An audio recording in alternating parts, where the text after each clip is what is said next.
Amigos do Cantinho Espírita, estamos aqui mais uma vez para refletir na doutrina que tanto amamos, embora codificada pelo mestre Allan Kardec, e que a bondade de Deus nos permitiu conhecer. Quem sabe em outra existência, antes desta, mas conviver com ela nesta existência. Nós gostaríamos de falar um pouco sobre a contribuição de alguns amigos espirituais, dentre eles Emmanuel André Luiz. E vou ficar com André Luiz na conversa de hoje. É interessante porque muitas vezes não percebemos a grande contribuição da doutrina no campo da ciência.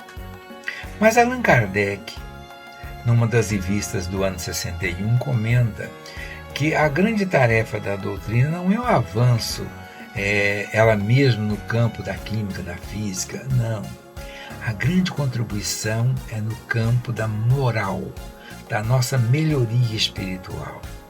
Se nós olharmos para a pergunta 919 de O Livro dos Espíritos, o nosso mentor amigo Agostinho, quando Kardec questiona sobre como evitar este arrastamento que nos leva ao mal, ele faz uma longa dissertação, mas ao término ele diz o seguinte: só por essa razão foi escrito o Livro dos Espíritos, ou seja, para a nossa melhoria espiritual. E uma coisa que nós notamos, se nós pegamos, por exemplo, na obra luisiana, todos os seus livros, mesmo quando está tratando de evolução em dois mundos ou mecanismo da mediunidade, a tônica é vivenciar Jesus. Porque a grande preocupação é a moral, é a nossa melhoria. Por isso Allan Kardec, quando está trabalhando na obra O Evangelho segundo o Espiritismo, ele não se atém a discutir se Jesus tinha irmãos, se Jesus tinha uma irmã, se realmente o pai dele foi José, ou outros que dizem, não fala nada disso, não tinha interesse nenhum. Ele vai se situar no ensino moral de Jesus, porque este é válido para toda a humanidade.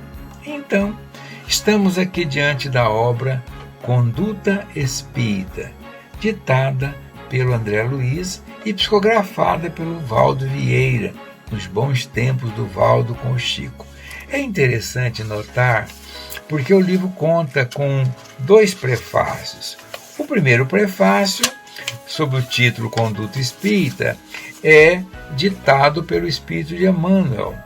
E o Emmanuel coloca no título, na análise dele, a primeira frase assim: abraçando o Espiritismo, pedes a cada passo orientação para as atitudes que a vida te solicita.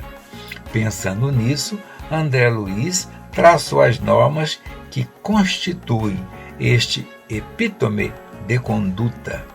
Então veja que aqui está a contribuição luisiana para o nosso comportamento diante da mulher, dos embates políticos, na direção da casa espírita, perante os animais, perante a natureza, né?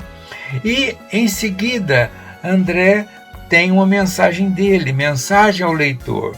Amigo, não temos aqui um compêndio à guisa de código para as boas maneiras, tendo em vista a etiqueta e a cerimônia dos protocolos sociais.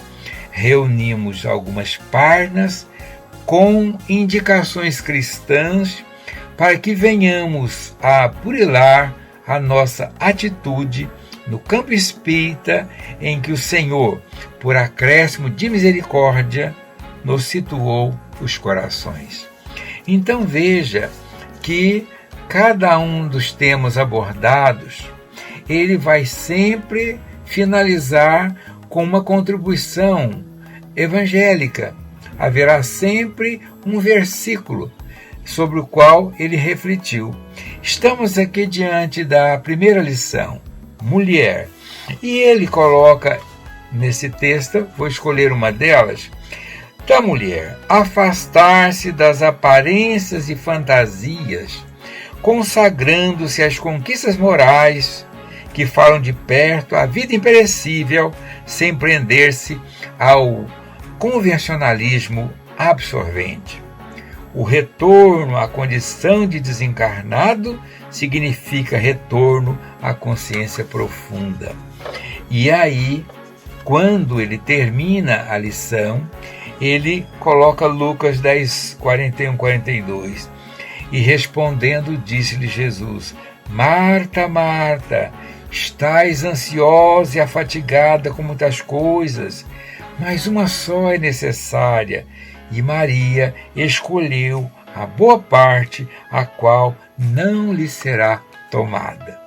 E vai assim ao longo do livro, pequeno, mas é uma grande obra. Vamos ler ou reler, e nós vamos ganhar muito com a nossa conduta, a chamada conduta espírita. Que Jesus nos ampare e que a misericórdia divina, para os dias mais difíceis que estamos vivendo, esteja sempre junto de nós. Até breve.